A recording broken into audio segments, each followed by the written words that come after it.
Olá, bom dia. Eu sou Paula Paparelli e começamos mais um programa Bom Dia Baixada ao vivo pela Santa Cecília TV. Hoje vamos discutir os perigos da obesidade.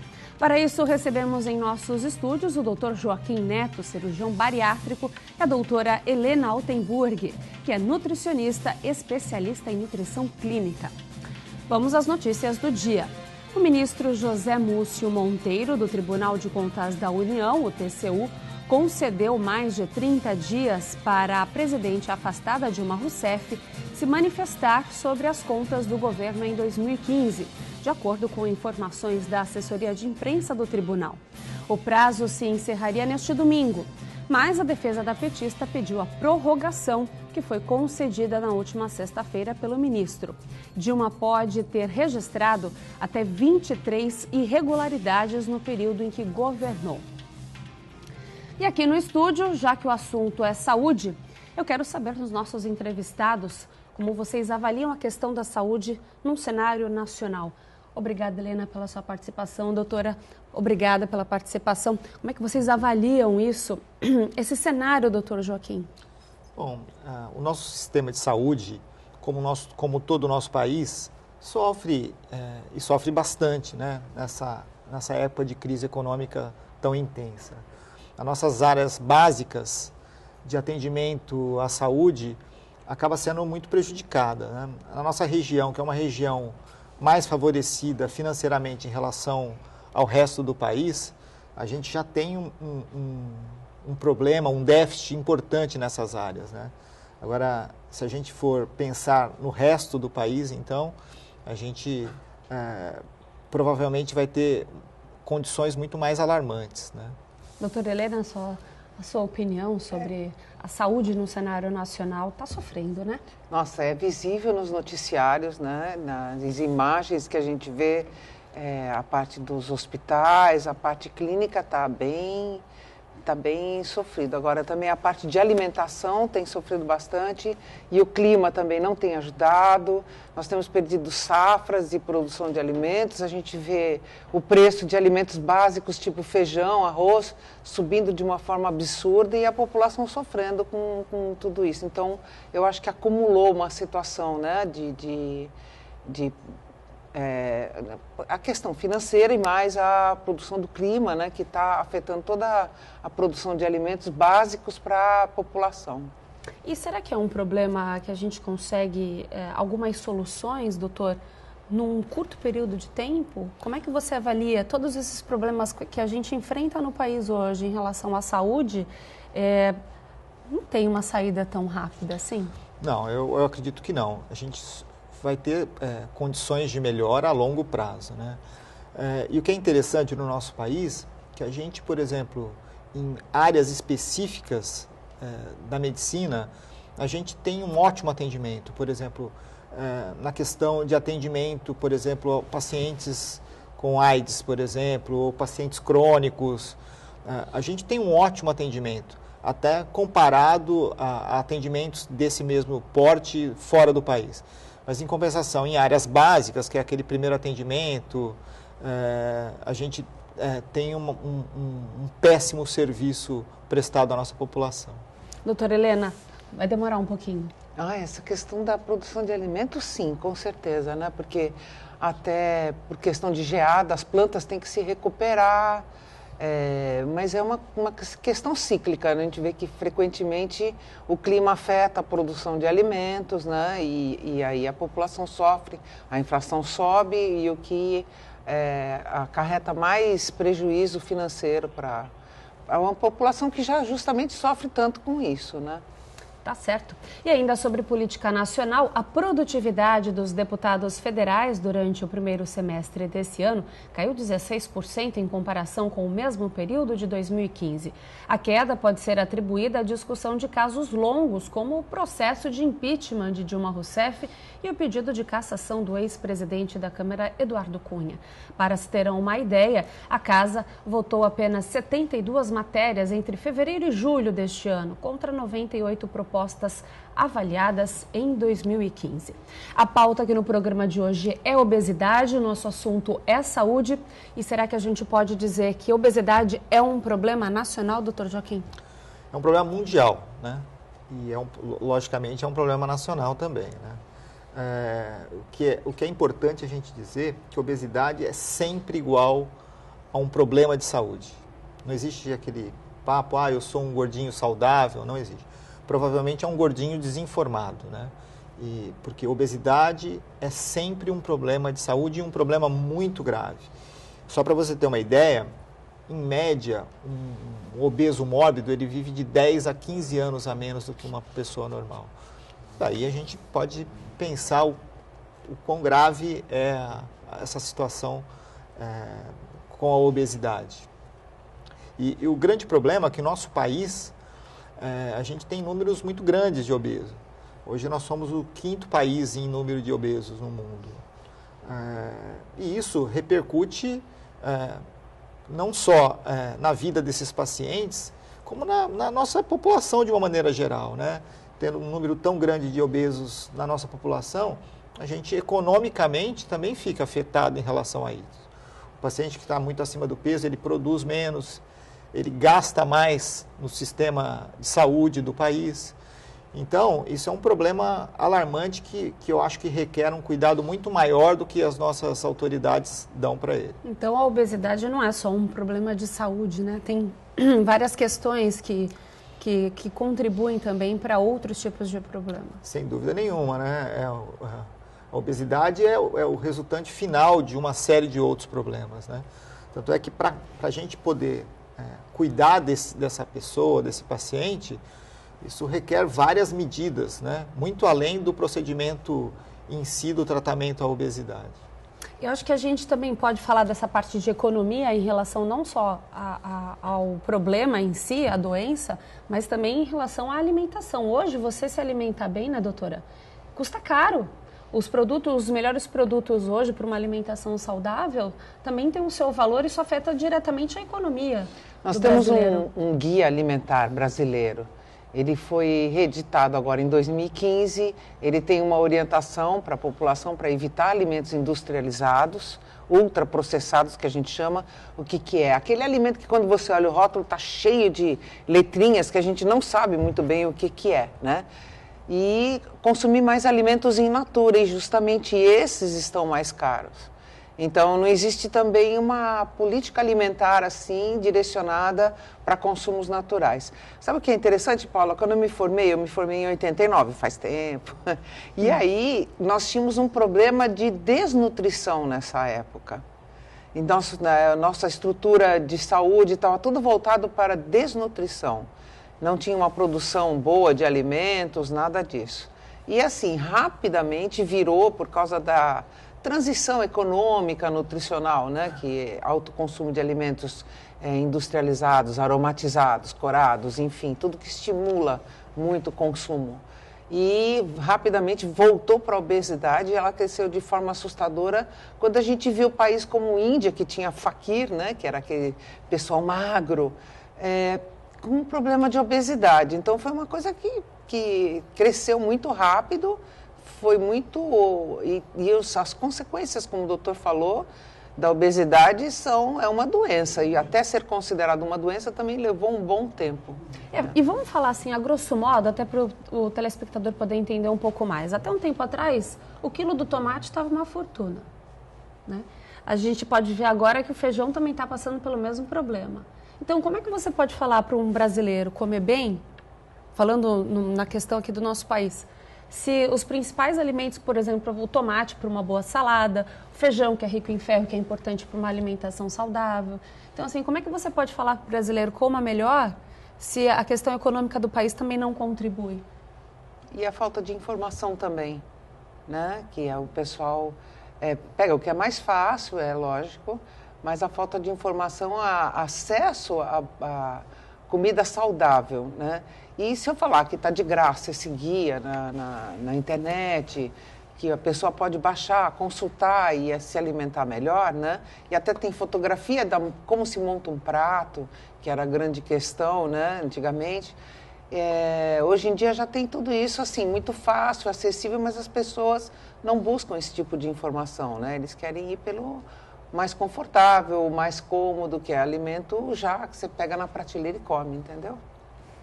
E quais são os fatores que levam à obesidade? Os principais fatores, né? A gente sabe que são muitos, mas os principais, doutor? Então, esse é o grande problema, né? Que são muitos fatores, né? Lógico que a gente tem que ter... Normalmente a gente tem um componente genético importante, né? Então tem uma predisposição genética, mas tem muitas outras coisas.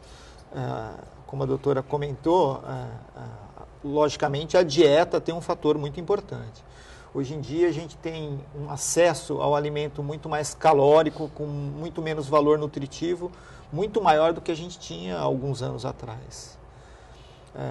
Há 20, 30 anos atrás, por exemplo, uma família consumia um refrigerante de 1 litro no fim de semana. Hoje, um refrigerante de 1 litro não dá para uma pessoa. Então, são mudanças de atitudes, né?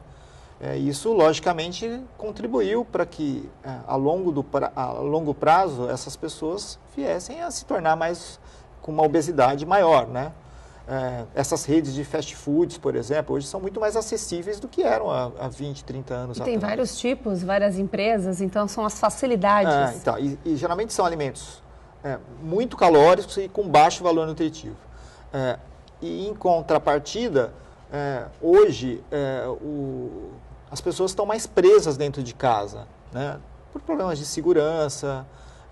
Foi criando-se também métodos de conforto para essas pessoas. Então, a gente tem escada rolante, a gente tem o controle remoto, o carro é muito mais acessível. Quer dizer, a resultante disso é que a gente consome mais caloria e gasta menos. E isso, logicamente, reflete no aumento do peso dessas pessoas. Aí tem uma questão que a gente pergunta e coloca aqui, né, na mesa.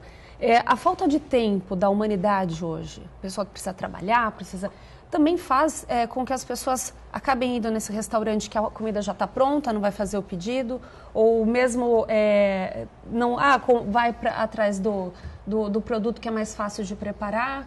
Também tem uma questão comportamental aí, né? De você ter aquele hábito de tudo na correria, come rápido, também não consegue, a alimentação acaba... Né, naquela correria, você engole a comida, você não saboreia, o que faz com que você às vezes coma mais. São hábitos, são comportamentos. Eu quero saber a opinião de vocês. Sem dúvida nenhuma. Uma coisa importante, como você disse, é a velocidade que a gente come, né? Quando a gente come muito rápido, é como se o nosso cérebro não conseguisse processar aquela informação da real necessidade da gente ingerir aquela quantidade de alimento. Uma das coisas até que a cirurgia bariátrica faz é tentar reduzir essa velocidade, obrigar o paciente a reduzir essa velocidade, melhorar a mastigação. Exatamente. Como é o hábito, o comportamento que a gente falou. Porque quando a gente consegue aumentar a velocidade da mastigação, a gente sincroniza a nossa vontade real de comer com a nossa necessidade de comer. Um exemplo prático disso é, por exemplo, quando a pessoa come de uma maneira muito rápida, aí ela acaba de comer, ela quer repetir o prato. E aí, por algum motivo, vai esquentar a comida de novo, isso demora algum tempo, e aí quando a comida chega, ela já perdeu a fome. Então, ela perdeu a fome por quê? Porque foi um momento que o cérebro sincronizou com a real necessidade dela se alimentar novamente. Doutora? Falta também de preparo de alimento, né? Esse centro da saciedade que ele está falando é muito importante. As pessoas engolem realmente comida e estão mais preocupadas em resolver os problemas de trabalho, de outras coisas, do que incluir a alimentação na vida. Então, assim, ninguém se programa para levar um alimento para comer no intervalo, até fica com fome, períodos muito longos, né? A alimentação não faz parte da vida da pessoa. Então, essa programação, esse comportamento alimentar, buscar alimentos mais naturais, com pouca gordura, sal, açúcar, o açúcar que é um absurdo. Inclusive, a gente vê sal em alimento doce, vê açúcar em alimento salgado, quer dizer, uma coisa assim, desses alimentos processados, né, que a gente fica meio assustado, não sabe bem o que. E também a quantidade de óleo na comida, fora o aroma, né, que estimula. Outro dia eu dei uma uva para uma criança e ela achou ruim. Ela queria refrigerante de uva que tinha mais sabor do que aquela coisa ruim ali, que era a uva. né? Então, as pessoas até esquecendo do que é um alimento natural e buscam esses alimentos assim, densos, né?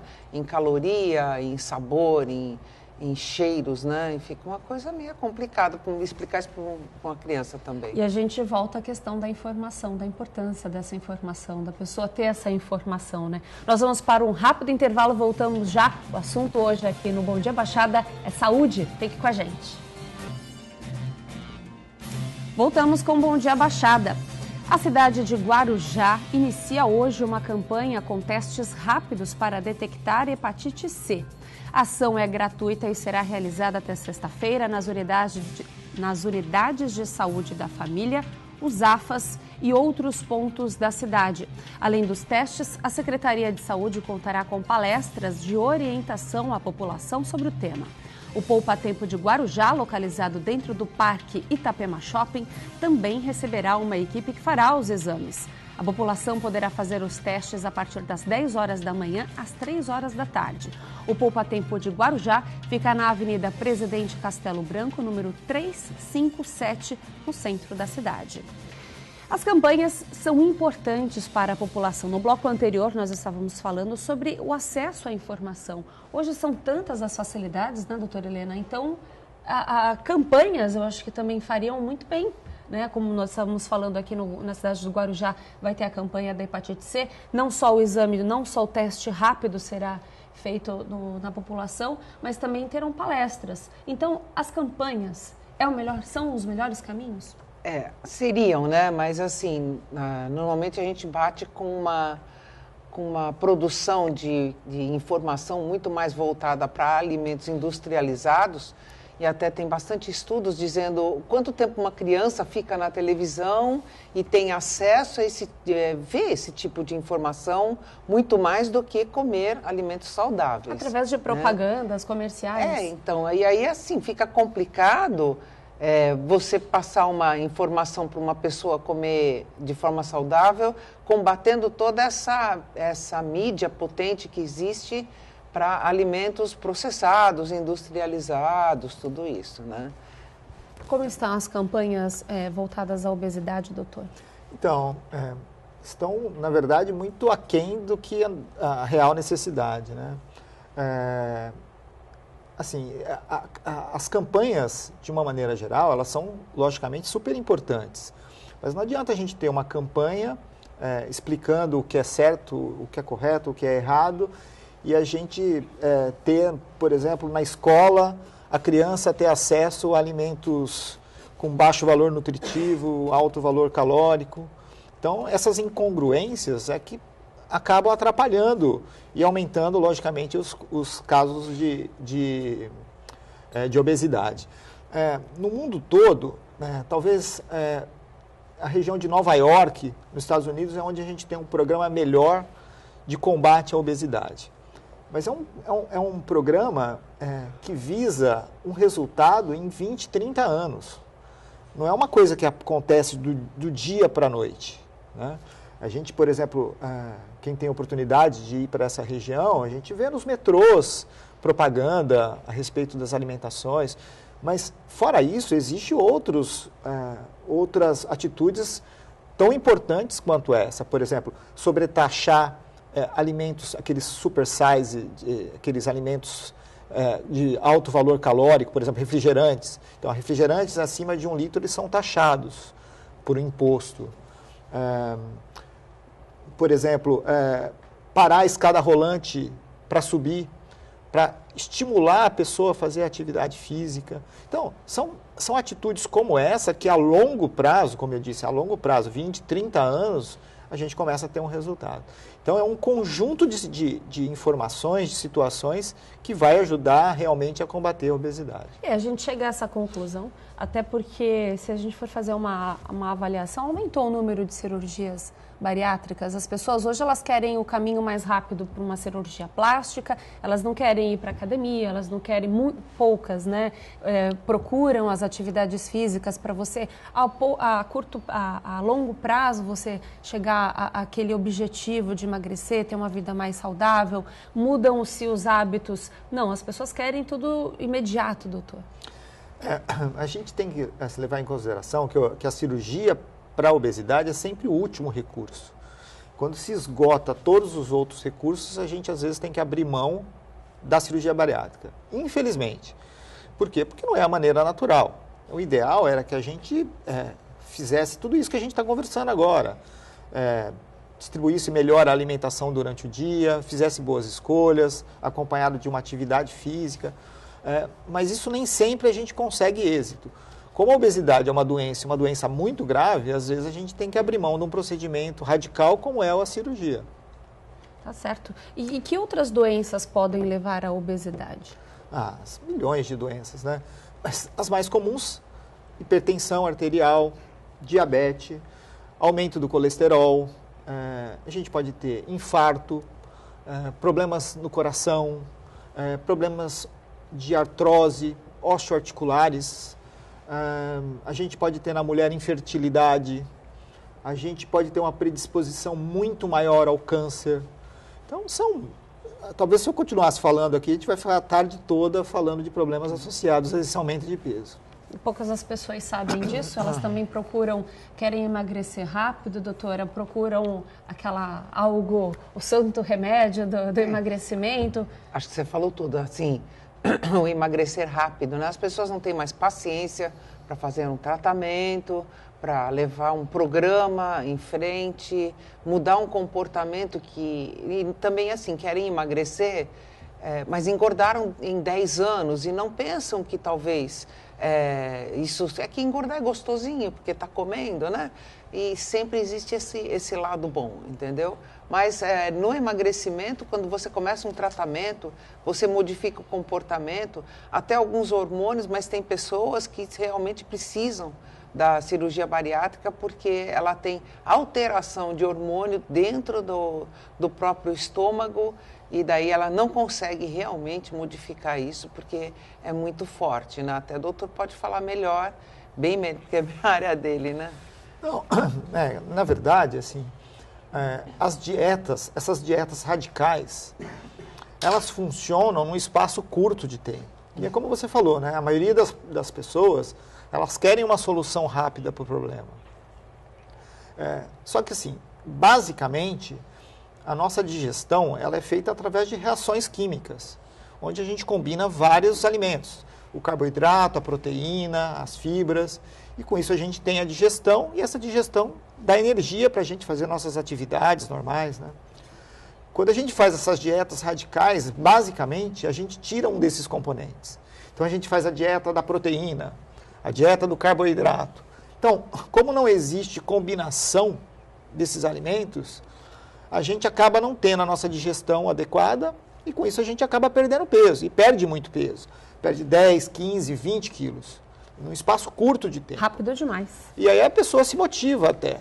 Só que o grande problema é que a gente não consegue viver sem a nossa digestão, sem a nossa energia.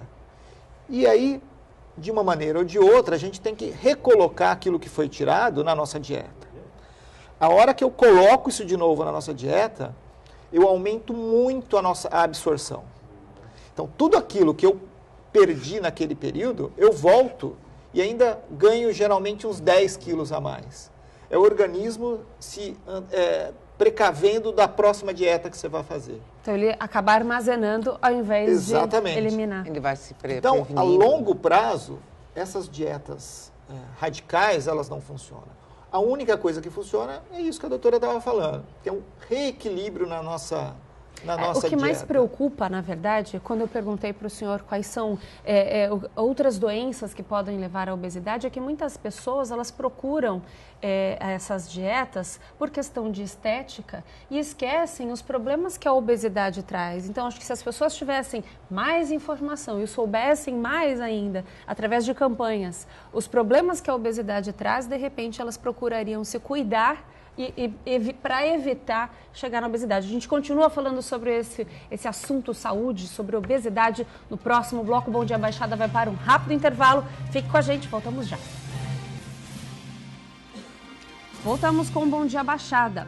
Nesta terça-feira, o Sesc de Santos contará com uma programação especial voltada para bebês e crianças.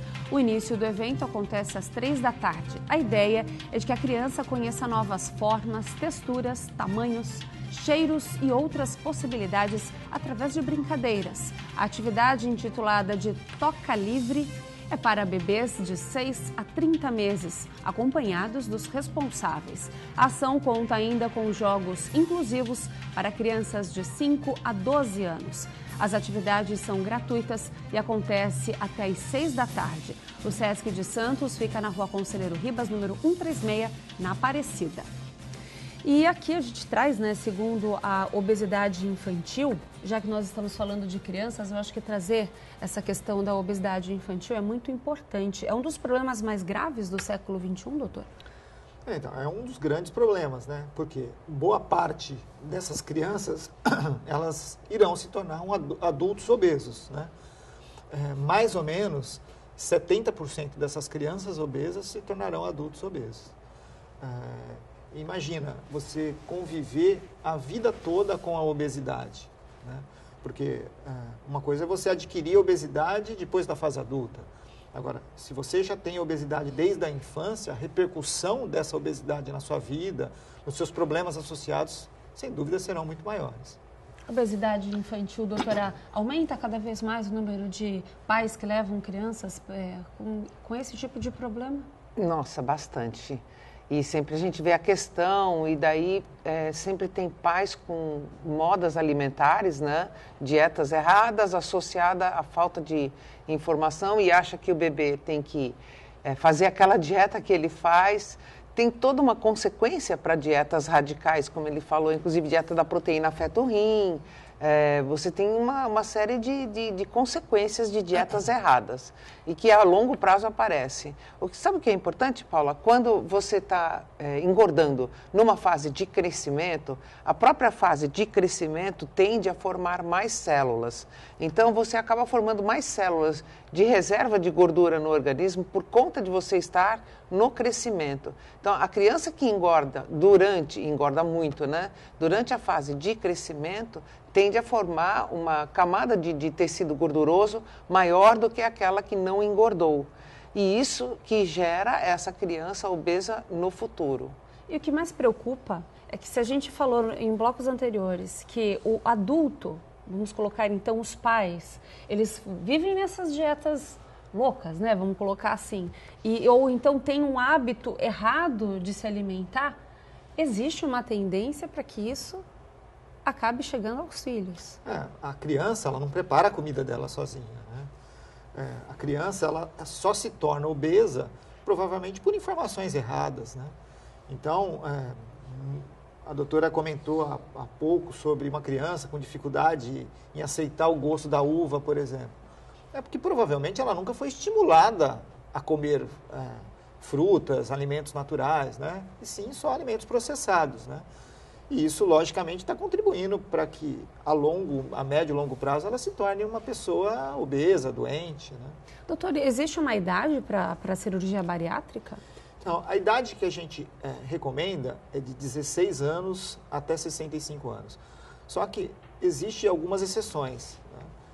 Existem crianças, por exemplo, mais jovens e com grandes problemas, muitos problemas associados, Às vezes, nesses casos, a gente também tem que abrir mão de um procedimento tão radical, mas isso realmente é exceção. E esses casos, a recuperação de uma criança numa cirurgia bariátrica, ela pode ser melhor ou pior em relação a um adulto? Olha, normalmente a recuperação da criança é muito boa. O grande problema de você operar um jovem ou uma criança é que normalmente ela é dependente ainda dos pais. E o pós-operatório é dependente diretamente da maneira com que você vai encarar esse pós-operatório, Como você vai fazer sua dieta. E normalmente quem processa o alimento, quem cozinha, geralmente são os pais. Então, a gente geralmente trata a criança e o pai como se fosse uma pessoa só. Porque se uma dessas arestas não estiverem muito bem aparadas, a gente acaba tendo problema no pós-operatório. Tem um dado importante. A Organização Mundial da Saúde publicou um relatório alarmante neste ano. A diabetes já afeta quase 1 a cada 11 adultos no mundo. Nos anos 80, os casos registraram 108 milhões. Esse número passou para mais de 400 milhões em 2014. E aí eu pergunto, doutor, esse aumento ele era esperado? Então, a diabetes, principalmente a diabetes tipo 2, ela tem uma associação íntima com a obesidade, principalmente aquela obesidade abdominal, aquela obesidade que a pessoa fala, eu tenho barriguinha de chope. Na verdade, não, é uma obesidade que é mais localizada na região do abdômen. Esse tipo de obesidade, ela tem uma relação íntima com a diabetes tipo 2. Nesses casos, a pessoa ela tem uma produção de insulina, e essa insulina, que é um hormônio responsável pela absorção da nossa comida na forma de glicose, ela não é feita de uma maneira adequada. Então, existe um excesso de glicose no nosso corpo, que é a diabetes tipo 2. Né?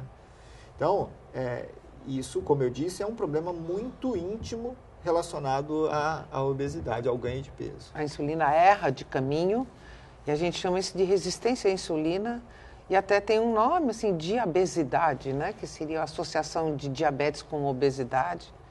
E a gente tem visto pessoas que emagrecem, né? Deixarem de ser diabéticas, e até pessoas que engordam se tornam diabéticas, hipertensas, e daí vem todas as consequências da glicose muito elevada. Então, quando você tem esse grande número de células adiposas e daí gordurosas, né, e a insulina fica ineficiente, ela erra de caminho, ela não consegue levar a glicose para onde ela tem que levar. E ela acaba voltando com a glicose para o sangue. E isso daí aumenta a glicemia também, parece um diabético. Existe o diabético, né? E existe esse que é diabético por conta da obesidade e a circunferência abdominal. Inclusive, a gente vê pessoas dentro do peso com uma circunferência abdominal grande que tem já a glicose elevada na corrente sanguínea. E a gente vê pessoas também que ela tem essa circunferência abdominal elevada, vamos dizer assim, ou numa maior proporção, e o restante do corpo nem tanto, né? Você não vê a mão gordinha, o braço tão gordinho. Então, você sabe que essa é a pior da obesidade. Né? Porque isso reflete um aumento, uma obesidade, por exemplo, dos seus órgãos, então, do seu fígado. Mais preocupante, então, doutor? Muito mais preocupante. Se aumenta muito a pressão intraabdominal, né? E com isso acaba refletindo em problemas diversos na sua saúde, né? O diabético tipo 2, ele tem uma característica muito similar ao que você descreveu.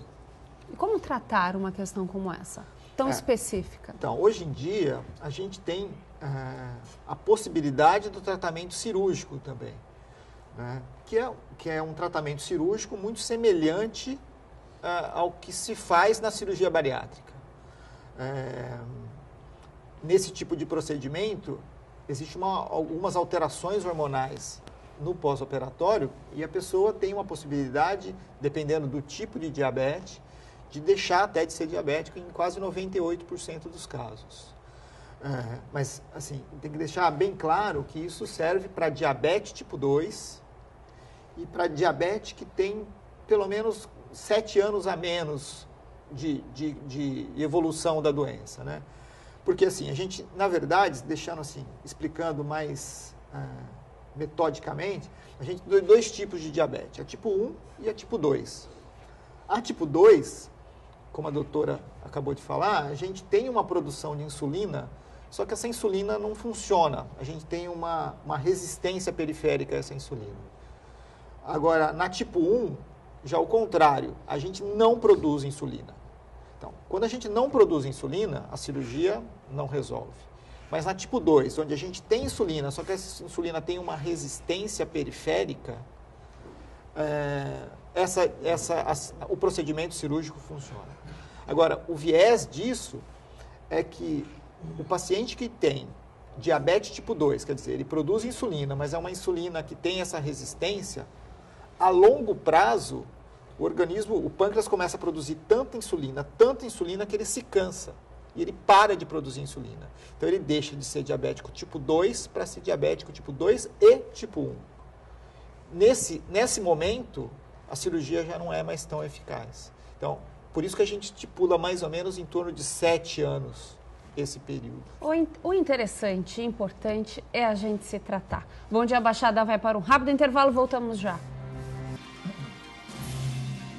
Estamos de volta com o último bloco do Bom Dia Baixada. Atletas russos poderão vir ao Rio de Janeiro para a Olimpíada desde que consigam provar que estão livres de qualquer substância. Diferente do que recomendou a Agência Mundial Antidoping, após o escândalo dos anabolizantes na Rússia, o Comitê Olímpico Internacional decidiu manter a participação da delegação nos Jogos, mas mantém a exclusão do atletismo. E a gente estava falando aqui no intervalo sobre... eu vou até explicar melhor para o pessoal de casa poder entender. Ao invés de eu falar errado, que eu falaria reincidência, vamos falar então da pessoa que fez a cirurgia bariátrica, voltou a engordar e passa por um segundo procedimento. Doutor? Na verdade, esse segundo procedimento é sempre exceção. Eu costumo dizer que cirurgia é um tiro só. Você perdeu a oportunidade, provavelmente você tem poucas chances de fazer um segundo procedimento. O que é importante deixar bem claro para as pessoas que venham a fazer esse procedimento é que a cirurgia ela funciona como um limitador. Ela obriga você a fazer tudo que você deveria fazer mesmo antes de operar. Então, mastigar muito bem o alimento, comer a cada 3 horas, fazer boas escolhas. Toda vez que por algum motivo você não cumpre o que a cirurgia te manda fazer, você acaba passando mal. Às vezes você engasga, às vezes você tem tontura, sudorese, e aí você acaba se obrigando a fazer o que deveria estar fazendo e acaba perdendo peso, logicamente. O pós-operatório é sofrido mesmo, doutor? Para quem já não vinha fazendo uma reeducação alimentar? Não, na verdade, assim, a grande maioria dos pacientes se adaptam bem. Lógico que tem as exceções, né?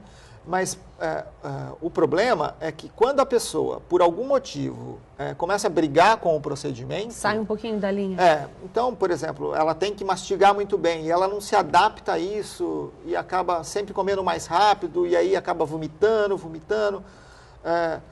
Vai chegar um momento que o nosso organismo, por poder de adaptação fantástico que ele tem para qualquer situação, ele acaba criando um mecanismo para evitar que isso ocorra. E aí, a longo prazo, você logicamente perde essa propriedade que a cirurgia forneceu e acaba recuperando peso.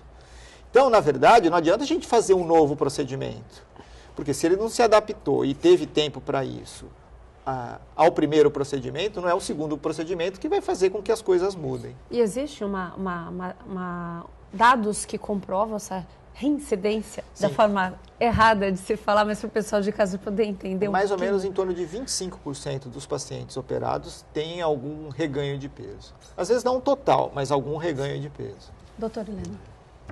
É muito impressionante que a gente vê que tem pessoas que mesmo com a cirurgia não conseguem se adaptar a bons hábitos alimentares, né? E isso fica complicado, porque ela vai ter uma recirurgia, uma recidiva, né, de engordar. E as pessoas acabam ficando meio que desesperadas nesse sentido de o que eu vou fazer agora que eu engordei mesmo com a cirurgia bariátrica, né? E aí também não querem fazer a dieta correta, se educar, né, para uma alimentação boa, entendeu? Tem todo um fator psicológico que envolve isso? Tem, lógico que tem. Na verdade, todo mundo que está acima do peso, eles têm alguns distúrbios que na maioria das vezes se coincidem, né? Por exemplo, não existe a pessoa que está acima do peso que tem uma alimentação normal, apesar de muitos acharem que tem. Mas, normalmente, são erros clássicos. Jejum muito prolongado, e até a gente estava comentando anteriormente que quando a gente faz um jejum muito prolongado, a gente, por alterações hormonais, o nosso organismo obriga a gente a consumir o alimento que seja mais calórico e, de preferência, que tenha menor volume possível. É questão de sobrevivência. A história do leão que está na floresta sem se alimentar há muito tempo, ele começa a procurar animais que normalmente não estão na cadeia alimentar dele. Então, ele come a girafa, come o hipopótamo, porque é uma questão de sobrevivência. O mesmo acontece com a gente. Então, o segredo você não chegar a esse ponto de estar com uma fome muito grande. Por isso é tão importante, por exemplo, comer a cada 3 horas, né? E eu acho que tudo que a gente pode facilitar, né, doutora? Vai trabalhar, sabe que você se envolve no trabalho, então uma fruta sempre junto na bolsa, ou uma barrinha de cereal.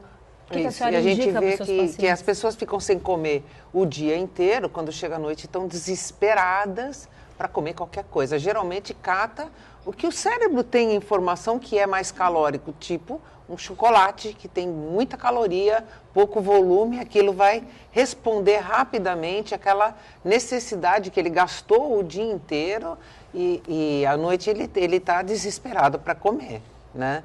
Então, às vezes você vê esse tipo de discurso, mas ele não se programou ao longo do dia, quando ele estava gastando para comer. Então, ele está duplamente errado, ele está gastando e não comendo. Aí chega à noite, o cérebro precisa catar alguma coisa para a pessoa se transforma ela num predador, né? Vamos dizer. Aí já fica com aquelas vontades de comer uma comer macarronada à noite, que aí vem realmente o comportamento e o hábito errado de comer mais à noite, porque chegou em casa, o que não almoçou, muita gente não almoça, janta, né? Então vai querer comer tudo aquilo em casa e aí é onde... Se sente exausto, dorme logo em seguida, né? De comer tanto. E aí aquilo já vira uma bomba, né? O fator psicológico, na sua opinião, doutora, é um fator importante a se considerar? Então, justamente, eu acho que esse fator psicológico, muitas vezes a gente observa que é da falta da alimentação correta, isso aí acaba virando uma coisa constante, né? E acaba afetando a pessoa mesmo, psicologicamente. Tá? E um tratamento para quem tem esse tipo de problema? Existem tratamentos alternativos, da medicina alternativa, que também é indicado para esse tipo de coisa? Uma pessoa que é muito estressada pode buscar outros tipos de terapias? A gente vê bastante fitoterápico sendo anunciado, bastante coisa que enche o estômago, dilata o estômago com fibras. Tem alimentos como chia, que triplica o volume, mas não é nutritivo. Então, não tem nutriente, o cérebro fica em defesa. Então, não adianta você se encher com alimentos não nutritivos, que vão provocar saciedade, mesmo que sejam naturais, mas que não nutrem. Então, assim, o seu cérebro acaba registrando uma falta de elementos para manter o corpo vivo, né? E aí você acaba partindo para abusos alimentares. Afeta psicologicamente ao longo do tempo a pessoa e ela começa a ficar até meia cega para buscar alternativas alimentares que vão nutrir. Eu acho que o perigo disso tudo é quando a gente começa também a pensar na questão dos remédios. Algumas pessoas passam dessa questão de querer se alimentar bem, fica muito tempo sem comer e parte para os remédios. Qual a sua opinião sobre isso, doutor? Não, na verdade, assim, as medicações hoje são muito mais controladas do que eram no passado, né? A gente tem uma dificuldade em liberação dessas medicações porque a gente sabe da ineficácia desse método. Quando a gente usa uma medicação, a gente pode usar por um período curto de tempo, dado ao número alarmante de efeitos colaterais desses medicamentos. Então, isso pode ser como um adjuvante, quer dizer, uma terapia que vem junto com as mudanças de hábito alimentar. Com uma dosagem também que é indicada por um médico. Lógico, e acompanhada por um profissional. Agora, a gente nunca pode colocar na medicação a única solução para aquele tipo de problema a longo prazo, né? E isso geralmente não acaba bem. Doutora? Então, alguns deles, inclusive, afetam o coração e as pessoas tomam aquilo indefinidamente. Gera ansiedade, gera uma compulsão alimentar, gera uma série de distúrbios. São medicamentos que mexem com a parte do cérebro que controla a saciedade e o ato de comer, né? Nunca tem um bom resultado. Como medida inicial, o médico pode prescrever e a gente já entra com a educação alimentar para controlar isso. O discurso da ansiedade, né? As pessoas se dizem ansiosas, estressadas, tudo é desculpa para comer, entendeu? E, na verdade, quem está realmente ansioso não come, descreve um bolo na garganta que não consegue engolir. Então, precisa ver o que a pessoa está sentindo para comer daquele jeito, né? E porque a comida, aquilo só vai criar outro problema e não vai resolver o primeiro, né? Que era o que ele tinha de problema financeiro, por exemplo. Então, o fato de comer como um louco não vai resolver isso. O problema com o filho, né? Está estressando, enfim. Você precisa resolver o problema e não compensar com a alimentação. Também tem esse lado. Descontar na alimentação, eu acho que é o maior erro, né, doutora? Então, porque acaba criando outro problema, né? Então vamos levar informação para as pessoas e uma das formas que a doutora falou é uma forma muito fácil. Você procura no Google o Guia Alimentar Brasileiro, é isso, doutora? Isso, nós temos o Guia Alimentar Brasileiro, ele foi reeditado agora em 2015, ele está bem complexo, é uma leitura, é quase que um livrinho, né? Mas ele explica o que é alimento ultraprocessado, o que é alimento in natura, por que a gente deve evitar o consumo excessivo de sal. O sal, ele até aumenta o apetite, então as pessoas hoje em dia tacam sal na comida que nem louca. Tem sal até no sorvete, né, doutora? Nossa. Se a gente for avaliar a questão do sódio, as pessoas não pegam nem essas... Isso não procuram apetite. Essas informações nem nos rótulos. Doutora, considerações finais? Faltam menos de 1 minuto para a gente acabar o programa. Bom, o que eu posso dizer, assim, para a dieta não existe milagres. A gente precisa ter uma dieta equilibrada, com bom gasto calórico, através de atividades físicas, né? Procurar soluções fáceis nem sempre é o melhor caminho. Tá certo, então. Doutora, obrigado pela sua presença aqui, sempre trazendo informações, que esse é o nosso objetivo. Doutor, obrigado pela sua participação aqui no programa. Bom Dia Baixada fica por aqui. Um excelente começo de semana para você com uma vida saudável. Repense o seu comportamento e os seus hábitos. Um excelente dia para você. Nos encontramos amanhã às 8 horas da manhã. Até lá.